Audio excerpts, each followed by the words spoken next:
만약에 여러분 보고 물어보면 뭘 따르겠어요? 두말하면 잔소리일 것 같지만 실제 우리의 삶에서 말씀을 따른다고 하지만 세상을 따라가고 있는 부분들이 있을까요? 요한복음 5장에 보면 베데스다 연못가에서의 한 사건이 나옵니다. 그 후에 유대인의 명절이 되어 예수께서 예루살렘에 올라가시니라. 예루살렘에 있는 양문 곁에 히브리 말로 베데스다라 하는 못이 있는데 크게 행각 5이 있고 그 안에 많은 병자, 맹인, 다리 저는 사람, 혈기 마른 사람들이 누워 물의 동함을 기다리더니, 물의 동함부터는 이제 이렇게 갈로로 되어 있는 건데 이것은 이제 실제로 그랬다는 것이 아니고 물이 동하는 역사는 한 번씩 일어나는데 그 갈로 속에 나오는 것은 전설 따라 삼천리 그런 것입니다. 사람들이 이제 어떤 생각을 해놓은가 하면 물이 연못에 있는 물이 슉 이렇게 도니까 천사들이 내려와서 물을 움직이게 한다. 그래서 물이 움직일 때 누구든지 어떤 병이든지 상관없이 제일 먼저 뛰어들어가면 어떤 병이든지 낫는다 하는 그런 소문이 있는 연못이었습니다.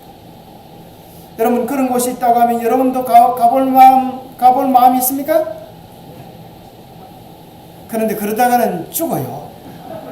왜 그런가 하면 사람들이 미어 터져가지고 거기 38배 된 병자가 있더라. 38년 동안이나 병이 들어가지고 그 옆에 누워있는 사람이 있는데 이 사람이 너무나 오랫동안, 여러분 38년 동안 병이 들어서 움직이지도 못하고 일어나지도 못하면 얼마나 절망 속에 있겠습니까? 다른 사람은 다 나을 수 있어도 나는 안 돼 그렇게 생각하는데 예수님께서 그 병자에게 오셔서 내가 낫고자 하느냐 그렇게 묻습니다. 내가 낫고자 하느냐. 여러분이 만약 38년 된 병자라면 뭐라고 대답할 것 같습니까? 아이고 내가 낫기를 원하지 않으면 제가 왜 여기 있겠어요? 보면 모르시겠어요? 그러죠. 근데 예수님께서 이 병자가 뭐라 그런가 하면 주여, 이 주여라고 하는 말은 사실 이제 예수님이라는 소리가 아니에요. 이 사람은 너무나 이제 힘들고 어려운 상황 가운데 있으니까 아마 선생님하고 비슷한 소리. 아이고 선생님, 물이 움직일 때 나를 넣어주는 사람이 없어. 내가 가는 동안에 다른 사람이 먼저 내려갑니다. 내가 가고 싶지만은 내는 몸을 움직일 수도 없는데 물이 움직일 때 사람들이 쏜살같이 달려가서 나한테 기회는 한 번도 들어오지 않고 얼마 동안요? 38년 동안 내가 이렇게 병이 들어있지만 나는 희망이 없습니다. 그런데 여러분 38년 동안 왜 여기에 누워 있을까요? 희망을 완전히 버렸습니까? 희망이 버렸다고 하면 여기 있을 필요도 없겠죠. 그래도 혹시 희망이 없을까? 그렇게 생각하고 있는 것입니다. 그때 예수님께서 뭐라고 말씀하시는가 하면 일어나 내 자리를 들고 걸어가라. 자, 38년 된 병자 보고 예수님께서 뭐라고 명령하시는가 하면 일어나 내 자리를 들고 걸어가라. 그 소리를 듣자 이 병자가 어떻게 합니까? 깜짝 놀랐어요. 그 말씀을 믿고 불떡 일어났어. 자리를 들고 걸어가는 역사가 일어나게 됩니다. 이 사람이 곧 나와서 자리를 들고 걸어가니라. 이날은 안식일입니다. 하나님께서 안식일을 통하여 병자를 낫게 하고 살리는 기적을 베푸신 내용입니다. 그런데 가만히 생각해 보면 무슨 생각이 드는가 하면 정말 서로 병을 낫기 위하여 막 달려가고 심지어 넘어지면 밟고 쫓아가는 그 모습 속에서 우리는 어떤 한 인생의 단면을 발견하게 되는가 하면 세상에서의 경쟁이, 세상에서 인생 사는 것들이 그와 같지 않나 그런 생각을 하게 되는 것입니다. 유대인들은 3대 절기가 있는데 그 절기가 뭐죠? 첫 번째는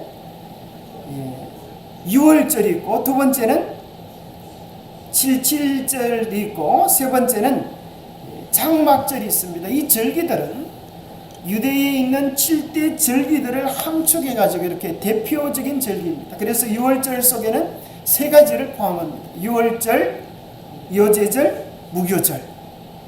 그래서 유월절은 예수님께서 이 땅에 오셔서 우리를 위하여 십자가에 달려 죽으실 것을 예표하는 절기입니다. 아주 중요한 절기죠. 두 번째 오순절은 유월절 다음에 칠칠은 49가 지나서 50일째 오는 칠칠절로서 흔히 오순절이라고 표현하기도 하고, 바로 이른비 성령이 내려서 수많은 사람들이 예수님의 복음을 깨닫고 구원의 대열에 이른 특별한 날입니다. 그러면 장막절은 뭘 의미하죠? 장막절 속에도 세 개의 절기가 포함되어져 있는데 나팔절과 대속절, 장막절입니다. 바로 그것은 우리가 이 세상에서의 죄를 끝장내고 이제 그리스도의 복음을 받아들인 사람들이 대속죄의 경험을 통하여 정결케 되어지고 하늘에 가는 것을 의미합니다. 그래서 성경 복음을 가장 함축적으로 세 가지로 요약하면 유월절과 오순절과 장막절로 표현하는 것입니다. 그래서 유대인들은 이 절기를 통하여 하나님이 우리의 구원을 어떻게 계획하시고 어떻게 이루실지를 맛보게 하시는 너무나 중요한 절기인데요. 오늘 본문에서는 뭐라고 나오는가 하면 그냥 명절이다 그랬어요. 명절. 그러면 이 세 절기 중에 한 절기인데 도대체 무슨 절기일까에 대한 학설들이 좀 분분한데, 특별히 요한복음에는 다른 복음이 있지 않은 유월절이라고 하는 구체적인 절기를 명명해 놓습니다. 유대인의 유월절이 가까운지라 예수께서 예루살렘으로 올라가셨다니 하는 첫 번째 기록되어 있는 유월절은 예수님이 첫 사역하시면서 기적을 베푸신 가나의 혼인잔치가 일어날 때 유월절이 가깝다라고 표현하면서 예수님의 첫 번째 아름다운 사역이 침례를 받으시고 유월절로 시작하는 것이 나옵니다. 그 다음에 요한복음 6장 4절에 보면 오병이어의 기적을 베푸실 때도 유월절이 가까운지라. 그 다음에 예수님께서 요한복음 13장 1절에 보면 유월절 전에 세상을 떠나 아버지께로 돌아갈 때가 이런 줄 아시고 유월절 어린 양으로서 십자가에 달려 돌아가는 것이 예표되어 있습니다. 그럼 유월절이 몇 개 나와요? 3개가 나옵니다. 그래서 요한복음 5장 1절에 나오는 이 명절이 유월절로 이해될 때에 뭐가 되는가 하면, 구체적으로 유월절이 4개 나오면 예수님의 사역이 3년, 만 3년, 또 그 앞에 침례받는 기간까지 더하면 그 공중봉쇄의 기간이 만 3년 반이라고 하는 사실을 실정해주는 중요한 단서가 됩니다. 자, 예루살렘에 가면 우리 재림교회가 거기 있습니다. 그래서 우리 교회에 안식일 날 저희들이 예루살렘에 있는 우리 재림교회 한번 참여해 봤어. 거기서 아주 찬양도 하고 그렇게 했었는데요. 그때 마침 몽골에서 몽골 역사 최초로 20년 만에 성지 연수를 오신 목사님들이 계셨습니다. 그래서 함께 연합 예배를 드렸습니다. 다들 이렇게 참여를 하고 있는데 연합 찬양을 했는데 저는 어디 있을까요? 이 사진을 찍고 있었습니다. 원래 보통 찍사들은 사진에 나오지 않습니다. 근데 이제 거기서 이제 예배를 마치고 이제 어디로 가는가 하면 예수님 성천 기념교회, 이제 오후에 이제 성지를 갔는데, 예수님 성천 기념교회 가면 이 발자국을 다 이렇게 아주 모셔놨어요. 이 발자국이 무슨 발자국인가 하면 예수님께서 이 땅의 사역을 다 마치시고 무덤 가운데 부활하셨다가 40일 동안 여정을 마치시고 어느 산에서 올라가셨어요? 감난산에서 하늘로 올라가실 때 바로 마지막 발을 디딘 것이 여기다. 그렇게 해서 이제 기념 교회를 세워놨습니다. 그래서 그곳에서 보면 감난산에서 보면 이 예루살렘 성이 보이고 이렇게 황금돔 이게 이제 보입니다. 이제 거기 예루살렘 성에 들어가기 전에 그 지도를 보면 첫 번째 우리가 뭔가 하면 여기 이제 감난산 맨 여러분 쪽에서 맨 오른쪽으로 이제 감난산이 보이죠? 거기서 예수님께서 성천하셨고 그 밑에 보면은 이제 예수님께서 기도하셨던 겟세마네 동산이 있고요. 그 옆에 보면은 서대반 기념교회가 있습니다. 왜 서대반 기념교회가 여기 있을까요? 서대반이 여기서 순교한 자리에 그 교회를 세운 것입니다. 그래서 거기서 이제 예루살렘 성전으로 들어가면 흔히 사자문이라 그러기도 하고 양문이라고 하는 문으로 들어가면 뭐가 나오는가 하면 바로 조금 한 40m 정도 가면 베데스다 연못이 나옵니다. 그리고 거기서부터 이제 뭐가 시작이 되는가 하면 빨간 글로 빨간 색칠을 해놓은 것이 십자가의 길. 그래서 예수님께서 십자가를 질고 올라가셨어요. 이 성목교회, 예수님께서 십자가에 달린 곳에 성목교회라고 이렇게 그렇게 기념교회를 세워놨습니다. 그래서 이게 서대반 기념교회인데요. 서대반이 여기 순교한 그런 교회입니다. 그래서 서대반 교회에 들어가 보면 가운데 이제 흔히 지난번에 말씀드렸다시피 이슬람 교회나 또는 우리 그 동방 교회들은 교회 중안에 교회 뚜껑을 둥그렇게 해놨어요. 그 둥그렇게 해놓은 이유는 하나님께서 이 세상을 다 바라보고 계신다 그런 것을 상징화해서 그림을 그려놓은 것입니다. 여기 보니까 가운데 누가 계세요?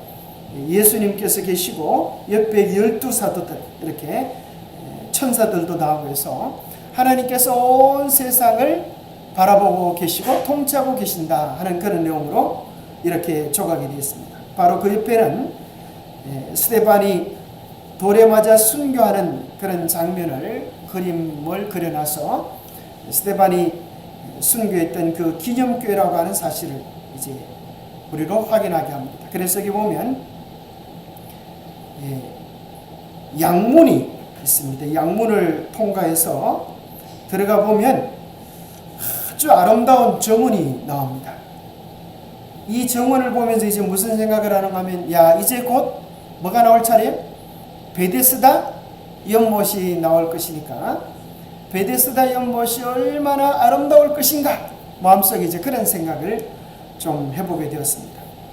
베데스다 연못에 가기 전에 오른편에 뭐가 있는가 하면 성안락교회라고 이제 교회가 있는데 이 교회는 교회 전체가 다 돌로 집을 쳐놨어요. 그래서 이 안에서 찬미를 부르면 이 노랫소리가 이 돌들에 반영돼 가지고 너무나 아름답게 들립니다.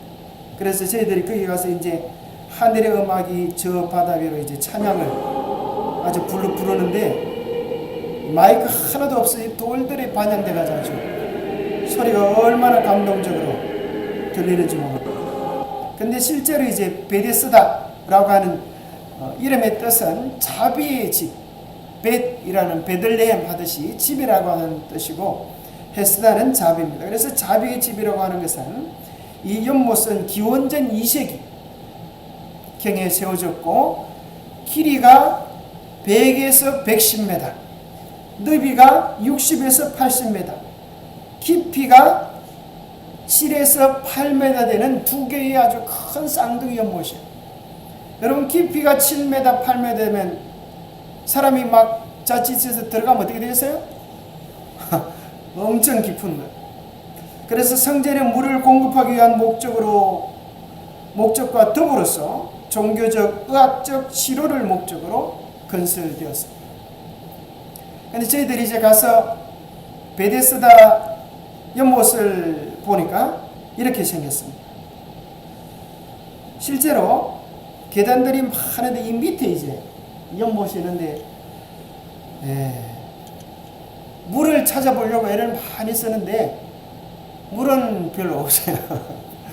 워낙 세월이 많이 흘러서 베데스다 연못은 있지만 그 은혜의 물들이, 자비의 물들이 다 말라버립니다. 근데 이제 뭘 생각해 볼 수가 있는가 하면 그 당시 얼마나 많은 사람들이 다른 곳도 아니고 이 예루살렘 성 안에 있는 이 베데스다 연못을 얼마나 사모했을까. 게다가 물이 한번 동할 때는 이 아주 계단이 엄청 많은 이 계단을 건너서 밑으로 내려가기란 병자들이 가기에 보통 어렵고 힘든 것이 아니었습니다. 그래서 이 사진에 나오는 그림은 참 멋지고 아름답지만 실제로는 그렇지 못했습니다. 물이 동할 그때에 무슨 일이 있었는가? 모세의 물이 때때로 움직였으며 일반적으로 이 일은 초자연적 능력의 결과로 누구든지 물이 요동한 후에 이 물속에 먼저 들어가는 자는 어떤 병을 가지고 있든지 나음을 받는다고 믿었다. 그래서 수백 명의 환자들이 이곳을 방문했으나 물이 요동할 때에는 무리가 너무 많아서 자신보다 약한 남자, 여자, 아이들을 발로 짓밟으며 서로 앞을 다퉈 밀려 들어갔다. 그러니까 오히려 살기는 그냥 그 일 때문에 많은 사람들이 바로 옆에서 뭐해서 죽었을까요? 눌려서 죽는 그런 일들이, 안 그래도 아파 죽겠는데 게다가 사람들이 위에서 누르니 아파 죽는 그런 일들이 실제로 일어나게 된 것입니다. 바로 이것이 오늘 우리가 바라보는 세상의 한 단면인 것입니다. 그리고 바로 이 모습이 우리가 생각해보는 영적 바벨론의 모습입니다. 자, 바벨론은 우리가 생각하기에 특정한 나쁜 장소라고 생각되지만 저는 이런 정의를 한번 내려봅니다. 비록 거룩한 곳이지만 거룩하지 못한 정신이 지배될 때 그곳이 바빌론이 될 수 있다라고 생각이 되는 것입니다. 비록 그것이 자비의 집이라고 이름은 불려졌지만 서로 살기 위하여 남을 짓밟고 남이야 죽든 말든 나만 살겠다고 하는 그 정신은 예수님의 정신과는 너무나 먼 사단의 정신이요 바벨론의 정신인 것입니다. 우리는 이러한 단편의 모습을 오늘까지 우리 전 국가 애도의 기간 마지막 11월 5일 날이 되었습니다. 참으로 저는 베데스다의 그 연못 같은 한 모습을 이 세상의 즐거움에 돛이 되어졌습니다. 사람이 죽는지도 알지 못하고 부대끼는 정말 끔찍하고 안타까운 한 장면을 연상하게 되는 것입니다. 사람이 휩쓸고 간 자리, 참으로 그곳에는 기쁨도 없었고 환희도 없었고 죽음으로 인하여 고통으로 인하여 아파하는 영혼들의 비명소리만이 가득 자리를 메꿨습니다. 발 디딜 틈도 없이 참사 1시간 전 골목을 보니까 이렇게 사람들로 가득 차 있고 온갖 귀신 도깨비 놀이를 하는 그런 모습이 있는 것입니다. 밑에 사람이 있고 또 있고 막 살려달라고 하는데 살려줄 수도 없는 기가 찬 모습이 만들어진 것입니다. 이태원 참사 사망자 156명, 부상자 150여 명, 참 얼마나 끔찍한 재난입니다. 정말 꽃같은 생명들이 목숨을 잃어버린 안타까운 일입니다.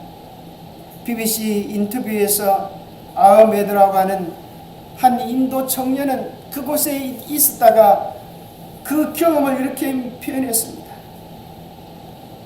미친 상황이었다라고 그렇게 해상을 했습니다. 오후 5시부터 거리에 사람들이 너무 많았다. 오후 5시부터 해도 지기 전에 사람들이 그렇게 가득했다는 것입니다. 만약에 이렇게 사람이 많았는데 7시나 8시가 되면 어떨지 생각이 들었다. 사람들이 뒤에서 밀치기 시작했다. 마치 파도 같았다. 할 수 있는 게 아무것도 없었다. 가만히 서 있으려 해도 앞에서 뒤에서 누군가 밀치고 있었다. 얼마나 사람들이 많은지 사람들이 서로 어깨를 부딪혀서 마치 파도처럼 이렇게 울렁이는 그런 모습이었다 그러죠. 이 누군가 뒤에서 미는 바람에 이 아흐메드라고 하는 청년은 바닥에 넘어졌고 다행히 골목길 옆으로 난 계단을 따라서 인파 속에서 벗어날 수 있었다 그래요. 이 사람은 일찍 넘어지긴 넘어졌는데 일찍 넘어져가지고 안 죽고 계단 틈바구니로 살아남았다 그래요. 상황이 더 끔찍해진 건 밤 10시 20분 경사면에 있던 많은 시민들이 넘어지면서 대규모 충돌 사고가 발생했다. 그러나 좁은 길 양쪽 끝에서 계속 사람들이 모여들면서 그 누구도 빠져나올 수 없었다. 아흐메드는 사람들이 질식하고 있었다. 소리를 지르며 눌리고 있었다. 그러더니 넘어지고 사람들이 너무 많았었다. 그런 모습을 이야기해 주면서 정말 안타까웠던 당시의 상황을 이야기합니다. 그런데 생각해 보면 그 가운데 한 경찰관이 이렇게 아우성치지 않습니까? 수많은 사람들이 다 죽음을 향하여 물대처럼 몰려질 때 한 경찰관이 고래고래 고함을 지르면서 멀뚱멀뚱 보고만 있지 말고 다 빠지세요. 얼른 빠지세요. 뒤로 가세요. 그러잖아요. 한 목소리만이 이 가운데서 살 수 있는 길들을 외치고 있었습니다. 그걸 보면서 우리는 마치 우리가 해야 할 사명이 그것이 아닌가. 세상 사람들이 마지막 시대에 미친 듯이 뭘 위하여 쫓아가요? 자기의 쾌락과 욕망과 죽음을 향하여 내닫고 있는 것입니다. 그럴 때 우리는 바른 방향을 가리키고 돌아가라고, 세상이 아니라 말씀을 향하여 돌아가라고 외치고 아우성쳐야 할 것입니다. 대쟁투 속에도 할로윈이 나옵니다. 그렇죠? 대쟁투 속에 여러분 할로윈이 나오는 거 보셨어요? 루터가 할로윈 때에 95개조 반박문을 내걸었습니다. 그래서 대쟁투에는 할로윈이라고 표현되어 있지 않고 제성제다. 때마침 그 축제일 중에 가장 중요한 제성제가 가까이 다가오고 있었다. 그 전날에 루터는 회당으로 모여드는 군중들과 함께 가서 면제부의 교리에 항의하는 95개조 논제를 기록한 종이를 그 성전의 출입문에 붙여놓았다. 이 제성제라고 하는 것은 무슨 소리가 하면, 자, 바로 만성절, 모든 성인들의 축일이라는 것입니다. 11월 1일. 그래서 천주교회는 매년 11월 1일 날 미사를 드립니다. 모든 성인들의 날로 축제를 하는 것입니다. 바로 그 전날, 바로 이 할로윈이라고 하는 그것과 연관되어진 일들이 이루어지는데요. 우리가 아는 것처럼 이제 할로윈이라고 하는 말은 여기서부터 시작이 되었습니다.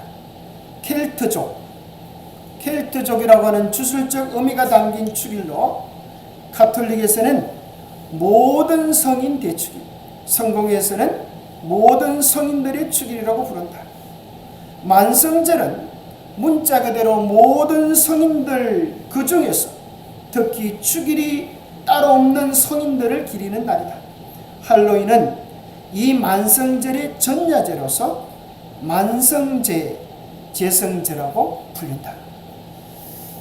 자, 그래서 우리가 어느 때인가 우리나라에 이 할로윈이 들어와가지고 어린아이부터 어른까지 아주 이렇게 좋아하는 것을 보게 되어집니다. 이러한 것을 보면서 우리는 한번 생각해 봐야 하는 것입니다. 우리도 이 세상 문화에 함께 춤을 출 것인가?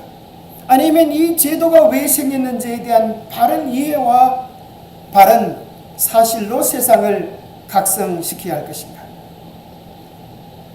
기원전 500년 아일랜드 켈트족의 풍습인 사마인 축제에서 시작이 되었는데, 자, 이 사람들은 11월 1일을 새해 첫날이라고 생각을 했어요. 그리고 10월 31일 날, 한 해의 마지막 날, 하늘에서 이 마지막 날 귀신들이, 영혼들이, 사람, 그 당시 이제 켈트족들은 사람이 죽어도 영혼은 1년 동안 다른 사람의 몸에 있다가 사후세계로 간다고 믿었습니다. 그래서 이날 마지막 날 할로윈 저녁에 이 영혼들이, 사람의 영혼들이 자기 몸이 기거할 상대를 선택한다고 해서 그날 저녁에 귀신들이 사람 몸에 들어온다고 해가지고 그 귀신들이 들어오지 못하도록 막는 축제. 그래서 귀신 복장을 하거나 집안을 차갑게 하거나 죽은 자의, 그렇게 해서 죽은 자의 영혼이 들어오지 못하게 하는 것이다, 이렇게 설명을 했습니다. 그래서 CT에서 이 기독교 방송국에서 방영한 영상을 보면, 여러분 여기 켈트족, 그죠? 지도가 나오죠. 여기 있던 사람들의 기원전 2000년경에 유럽에 흩어져 있던 켈트족이 있었는데 이 사람들이 가지고 있는 풍습이었어요. 그런데 여기 CTS 기독교 방송에서 소개하는 것 가운데 한 가지는 그 켈트족 중에 또 누가 있었는가 하면 드루이드라고 하는 종족이었어요. 이 사람들은 태양신을 섬기는 사람들이었어요. 그래서 이 할로윈은 태양신을 섬기는 그런 의식이라는 거예요. 할로윈 그러면 모든 풍속들마다 기리는 대상이 있는데 사실은 모든 성의 날, 좋은 말로 하면 모든 성의 날이고 다른 말로 하면 죽은 귀신의 날이 되는 거예요. 더 나아가서는 뭐가 되는가 하면 태양신에게, 사단에게 제사하는 날이 되는 거예요. 켈트족은 이날 죽은 자의 영혼이 이성에 내려와서 산 사람의 육체를 빼앗는다고 생각했다. 그래서 육체를 점령당하지 않기 위하여 난방을 중단하고 몸을 차갑게 해서 막을 수 있다고 하고, 또 귀신처럼 분장해서 마을을 돌아다님으로써 그들은 귀신을 막을 수 있다고 생각합니다. 그런데 이 풍습을 가만히 보면 귀신을 막는 게 아니라 자기들이 귀신 복장을 하면서 마치 귀신이 되는 듯한 참으로 그런 해괴망측한 날이 할로윈의 모습입니다. 그래서 그들이, 이 드루이드 교도들이 도대체 무슨 일을 했는가 하면, 그 할로윈의 날에 무슨 일을 했는가 하면 끔찍한 일을 했는데, 여기 있는 그림처럼 인신제사를 드렸다는 거야. 인신제사가 뭐야? 산 사람을 갖다가 사단에게 바치는 제사를 드렸다는 겁니다. 바로 이것이 성경에 나와 있는 이방 종교, 우상 종교의 최고의 정점이죠. 태양이 없는 겨울을 잘 보내기 위해서 제사를 드리기도 했고, 바로 사탄 즉 귀신 왕을 위해서 이러한 인신 제사를 드렸다. 인신 제사는 옛날 우리나라 이야기에도 보면 심청전, 효녀 심청전에 보면은 우리 생각에 심청전은 참 재미있는 이야기로만 기억하지만 심청이의 아버지가 어떤 사람이었어요? 봉사였어요. 신봉사. 그래서 이제 병이 낫기 위하여는 뭐가 필요한데요? 공양미 300석이 필요한데, 그 300석을 얻으려고 하면 인당수에다가 뭐예요? 처녀를 갖다 제사를 지내야 되는데, 그러면 이제 300양이고 300가마가 온다. 바로 거기 보면 뭐가 나오는가 하면 처녀를 어디다 갖다 바쳐요? 인당수에 갖다 바치는 그런 내용이 나와요. 그와 같이 사단은 뭐 하는가 하면 이 사람들을 죽이는 이러한 끔찍한 제사를 드리는 것을 좋아하는 거예요. 그래서 그때 제물로 받은 처녀들을 그다란 사람의 모양의 입속에 가둬놓고 이 안에 큰 지푸로 만들어 놓은 이 괴물을 만들어 놓고 이 안에 들어있는 것이 다 사람이라는 거예요. 이 사람을 처녀들을 집어넣어 놓고 불로 태우면서 사단을 찬미하는 끔찍한 축제를 벌인 것이 할로윈의 원형이라는 거예요.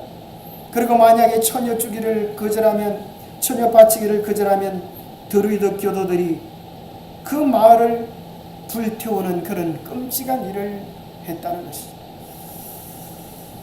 그런 풍습이 오늘날에도 남아있어서 어린아이들은 그저 영문도 모르고 따라하지만 할로윈 풍습 남의 집 앞에서 외치는 트릭 오 트릿이라고 하는 그 용어는 흔히 우리가 생각하는 사탕 주세요, 그렇지 않으면 횡패를 부릴 겁니다, 그렇게 생각하지만 여기는 사탕이라고 하는 말이 없잖아요.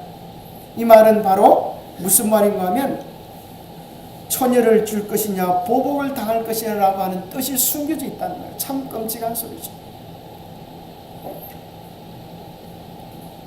드루이드 교도들은 처녀를 태워 생긴 지방으로 초를 만들어서 사람에게 나눠주는데, 사람들이 초를 호박 안에 넣어놓고 불을 켜 집 앞에 놓으면 우리들은 당신과 한패입니다, 드루이드 교도가 된 것입니다, 이렇게 나타냈던 것이라고 이렇게 이야기해 줍니다. 이게 정말 어느 정도까지 신빙성 있는 이야기인지는 모르겠지만은 우리로 하여금 뭘 하게 하는가 하면 결코 신앙적이지 않은, 결코 예수님이 기뻐하기보다 누가 기뻐할 만한, 사단이 기뻐할 만한, 그래서 어린아이들의 분장이나 이 하는 내용들을 온통 그저 생명이 아니라 죽음, 아주 회개망측한 피를 질질 흘리고 막 이런 것들을 이렇게 꾸미는 모습을 봅니다. 그래서 그 말은 모든 성인의 날, 이 말이 변형되어져서 모든 이 발음이 변형되어져서 할로윈, All Hallows Eve, 이 말이 할로윈이라고 하는 말로 바뀌게 되었다는 거예요. 그래서 우리가 참으로 이건 누구든지 다 금세기를 보면 찾아볼 수 있는 내용들입니다. 우리가 생각해 봐야 될 것은 이러한 축제들을 보면서 우리가 무엇을 따라서 춤을 출 것인가 생각해 봐야 하는 것입니다. 성경에는 포도즙이 나오는데 이 포도즙이 어떻게 하면 포도주가 된다고요? 바람이 들어가면 포도주가 됩니다. 이 포도즙은 하나님의 말씀처럼 순수한 생명수인데 여기다가 뭐가 들어가면요? 바람이 들어가면, 바람이 들면, 이 바람은 두 가지가 있어요. 하나는 성령도 바람이라고 표현하지만 성령 속에서 이 세상 바람, 악한 바람, 인간적인 견해, 이런 것들이 들어가면 하나님의 말씀이 변형되어서 포도주가 되게, 바벨론의 음료의 포도주가 되어서 사람을 멸망으로 이끄는 거짓 가르침이 되는 거예요. 근데 사람들은 포도즙 마시기를 좋아해요? 포도주 마시기를 좋아해요? 포도주 마시기를 좋아해요. 왜요? 마시면 기분이 좋고 알딸딸해지니까요. 뭔가 신기한 능력이 있는 것처럼 보이고 재미있어 보이니까. 하나님께서 우리에게 원하시는 것은 진실되고 경건한 말씀을 따라가는 것이지, 이렇게 혼합되어진 포도주를 통하여서 우리의 영적 주소를 잃어버리는 것을 주님은 원하지 않으십니다. 참으로 놀랍게도 할로윈의 기원이 태양 숭배에서 왔던 것처럼 태양신을 숭배하는 3대 절기를 우리는 발견하게 되는데, 첫 번째는 할로윈이라고 생각한다면, 두 번째 태양의 탄생을 기념하는 절기가 있는데 그게 뭐예요? 그게 성탄절.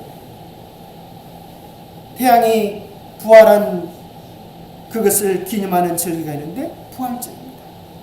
사실은 알고 보면 가장 기독교적인 것처럼 보이는데 사실은 알고 보니까 다 이교적 모습들이 변장되어져서 기독교 안으로 교묘하게 스며 들어온 내용들이라고 하는 것입니다.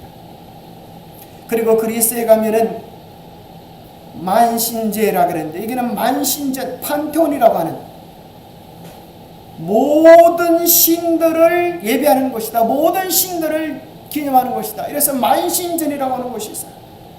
609년 교황성 보니파우스 4세가 로마 판테온 신전을 교회에서 사용하기 위해 축성하고 성모 마리아에게 봉헌하면서 이 할로윈 거룩한 성인의 날이 제정되었다는 거예요. 그리고 11월 10일 날로 날짜를 확정한 것은 교황성 그레고리 3세 때에 바로 그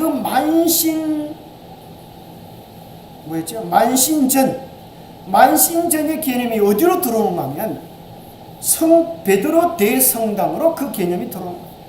성 베드로 성당 안에 한 부속 성당을 특별히 모든 성인들을 위하여 봉헌하면서 날짜가 변경되어 11월 1일로 바뀌었습니다. 이후 835년 그레고리 4세 때부터 전교에 보급되어져서 11월 1일을 모든 성인의 날로 경배하고 있다는 것입니다. 그리고 보면 천주교에는 사람이 죽으면 뭐가 된다는 거예요? 착한 사람들이 성인이 되어서 여기 나오는 것처럼 예수님의 그림이 있고 온통 수많은 사람들을 그려놔서 죽은 사람들이 성인이 되었다. 그들을 예배하고 기리는 것입니다. 성경은 오히려 이야기하기를 이것이 마지막 시대, 마치 만신전처럼 판테온처럼 이 세상의 모든 종교, 모든 귀신들을 통합시켰습니다. 종교를 통합시키려는 바빌론의 한 단면을 우리에게 보여주는 것입니다. 그래서 계시록 18장 2절은 이야기하기를 힘찬 음성으로 외치이르되 무너졌도다 무너졌도다 큰 성 바빌론이여 귀신의 추소와 각종 더러운 영이 모이는 곳과 각종 더럽고 가증한 새들이 모이는 곳이 되었도다. 성경은 이야기하기를 이것도 좋고 저것도 좋고 다 세상적인 풍습을 가지고 와서 기독교로 변형시키는 것은 사실은 기독교가 섭리한 것이 아니라 이방 종교로 물드는 바벨론이 되는 과정이다. 그렇게 말씀하십니다. 오늘 우리는 세상의 풍속, 세상의 정신에 길들어져야 될 것이 아닙니다. 오늘날 우리로 하여금 가장 세속화시키는데 가장 앞장서는 것이 뭘까요? 마귀는 옛날에는 이제 안방에만 안방 전도를 했었는데 그 가지고 속이 안 차지한 무슨 전도래요? 여러분 가슴 속에 뭘 넣고 다녀? 핸드폰 전도로 바뀌었어요. 말이 전도. 그래서 사실 우리를 가장 많이 세속화시키는 것 가운데 한 가지가 우리가 들고 있는 핸드폰들. 정말 그것이 나를 예수님께로 이끄는 것인가? 아니면 세상 즐거움과 쾌락으로 이끄는 것인가? 그것을 잘 살펴봐야 합니다. 이제 우리는 일어나야 합니다. 내 자리를 들고 일어나 걸어가라. 그랬을 때 이 38년 동안 고질병에 걸려서 일어나지 못했던 이 사람이 뻘떡 일어나서 말씀을 따라 새로운 출발을 했던 거죠. 오늘 우리는 세속에 묶여있는 우리의 마음을 끊어버리고 이 안식일날 뻘떡 일어나서 말씀을 향하여 결단하는 시간을 가지면 좋겠습니다. 요모 5장 14절에 같은 장에 이야기합니다. 이어지는 말씀은 내 말을 들으면 진실로 진실로 너에게 이르노니 내 말을 듣고 믿으면 영생을 얻고 심판에 이르지 아니하고 사망에서 생명으로 옮기는 역사가 일어날 것이라고 이야기합니다. 이 38년 된 병자가 예수님 나도 일어나고 싶어요. 그런데 일어날 힘이 있어야 일어나죠. 이렇게 핑계대지 아니하고 일어나라고 했을 때 즉시 일어나니까 무슨 일이 일어나는가 하면 우리가 순종함으로 결단할 때 그 나머지는 누가 책임져 주세요? 우리 주님께서 책임져 주시는 겁니다. 모든 근육, 신경과 근육이 새로운 생명으로 전율하고 절든 그의 탈이는 건강하게 움직인다. 그가 그리스도의 명령에 순종하자 순종하기로 자기의 뜻을 정하자 그의 모든 근육이 그의 의지에 응답한다. 자기의 다리로 일어서면서 그는 자기가 활동적인 사람이 되어 있음을 느낀다. 중요한 것이 많은 것이야. 우리의 뜻을 정하는 것입니다.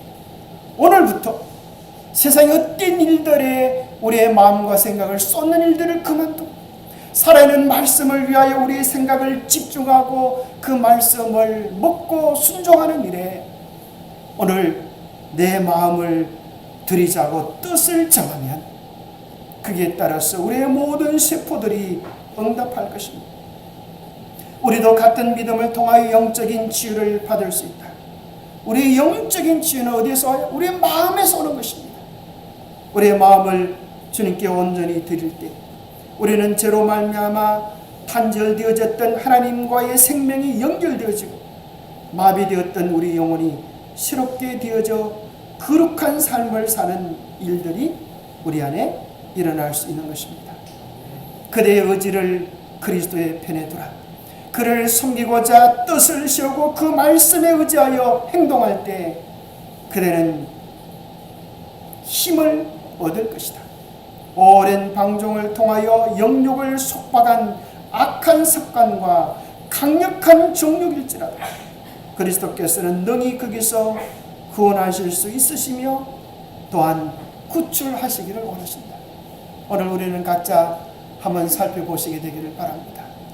내가 어떤 사단의 사슬에 묶여 있는가?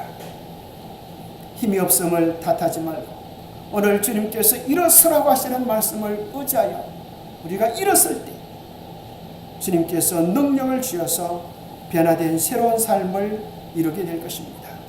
결국 인생은 두 가지 길을 걷습니다. 교회 다 다니지만 결국은 두 가지 길 중 한 가지 길을 가는 것입니다. 하나는 하나님 뜻대로의 길을 가고 하나는 내 뜻대로의 길을 갑니다. 하나님 뜻대로 간다라고 하는 것은 하나님이 주관하시는 삶을 사는 것을 이야기하고 사실은 내 뜻대로 간다고 하는 것은 내 뜻대로 가는 것인 줄 알았는데 사단이 주관하는 사망이 주관하는 멸망이 주관하는 어리석은 길을 가는 것입니다. 오늘 우리의 마음을 주님께 드림으로 새로운 생명의 역사를 경험하는 우리 모두가 되시기를 간절히 바라면서 말씀 마칩니다. 네, 감사합니다. 네, 말씀 생각하면서 찬미 238장을 다 같이 참여하겠습니다.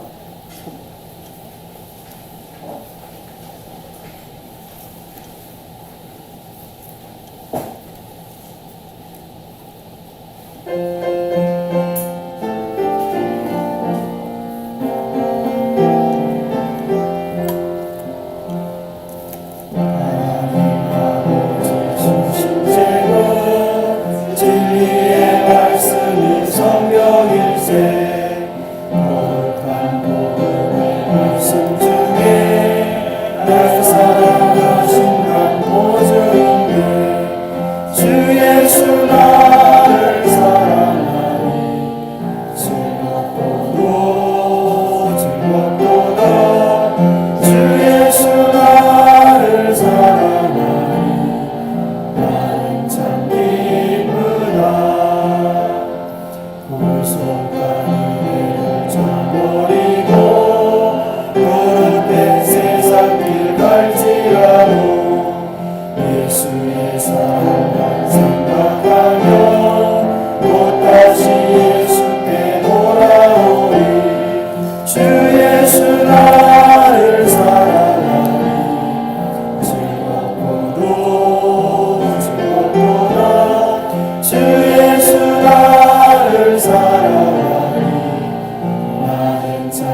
것이오니 나 또한 예수를 사랑하네.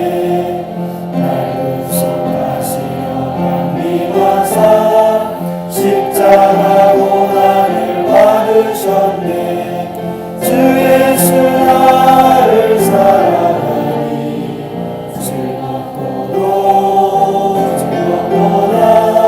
주 예수 나를 사랑하니 나는 참 기쁘다.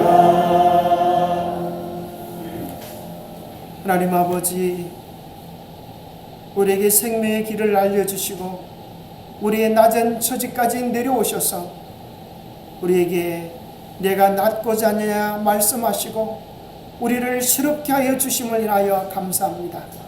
38년 된 병자가 주의 말씀을 의지하여 순종하여 일어났듯 오늘 우리도 하나님 말씀 의지하여 말씀에 순종하여 일어나는 새로운 믿음을 경험하게 도와주시옵소서. 예수님 붙잡고 사는 길은 생명의 길이요 참으로 평화의 길이요 소망의 길임을 우리의 삶에서 맛보게 하여 주셔서 막연히 뜬 복음이 주님의 말씀을 듣고 일어나 순종함으로 새로운 생명의 역사로 우리에게 경험될 수 있도록 도와주시옵소서. 오늘 우리의 마음과 생각과 뜻을 정하여 주님께 드림으로 주님께로부터 오는 하늘의 참된 평화가 우리 안에 가득한 삶을 살아갈 수 있도록 복 주시옵기를 우리 주 예수 그리스도 이름 의지하여 간절히 간구하옵나이다.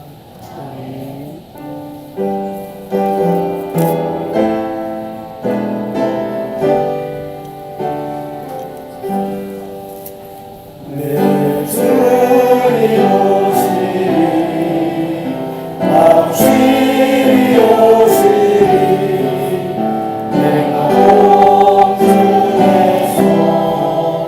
주를 만나겠네. 내 구주 예수 확실히 오시리. 자리 앉으시기 바랍니다. 교회 소식 전해드리겠습니다. 안식일을 맞아 교회를 찾아주신 성도님과 성도 여러분을 환영하며 기쁨의 안식일 되시기를 바랍니다. 안전하고 아름다운 리모델링을 위해서 많은 기도해 주시기를 바랍니다. 또한 리모델링이 끝나는 날까지 관심을 많이 가져주시기 바랍니다. 오늘 예배 후에 직원회가 있습니다. 직원 되시는 분들은 모두 나와서 함께 하시기를 바랍니다. 그리고 내일 오전 10시에 교회 1층의 물건을 밖으로 옮기는 일이 있습니다. 그러니까 참 시간 되시는 분은 모두 참석해 주셔서 함께 해 주시면 감사하겠습니다. 그리고 다음 주 일요일 13일에는 사택이 3층으로 옮깁니다. 그러니까 거기에도 같이 동참해 주시고 그 다음 주에는 또 씨 뿌리기도 있고 계속 일요일 되면 교회에 일이 있으니까 일요일을 될 수 있으면 계획을 잡지 마시고 교회 일에 참여해 주시기를 바랍니다. 그리고 오는 14일부터 19일 한 주간 동안 김천교회에서 양일금 목사님을 초청해서 디톡스에 관한 일이 있답니다. 그러니까 많은 신청을 바랍니다. 등록비는 12만 원이라고 합니다. 그리고 또 구독자에 한해서는 교회에서 특별히 50% 지원이 있습니다. 그러니까 구독자가 있으면 이게 또 참여해 주시면 참여토록 유대해 주시면 감사하겠습니다. 그 다음에 예언의 신 절제생활 책 주문을 받습니다. 가격은 16,000원입니다. 우리 황선혜 집사님께 신청해 주시기를 바랍니다. 그리고 주중에 생일 맞으신 교우들에게 교우들 참 축하드립니다. 하나님 안에서 강건하시기를 바랍니다. 그리고 요즘 코로나가 다시 재유행하는 가운데 있사오니 우리 모든 성도님들 건강에 유의하시고 참 건강 가운데 신앙생활 온전하게 하시기를 바라면서 강구를 마치겠습니다. 감사합니다. 잠깐 제무에서 광고 하나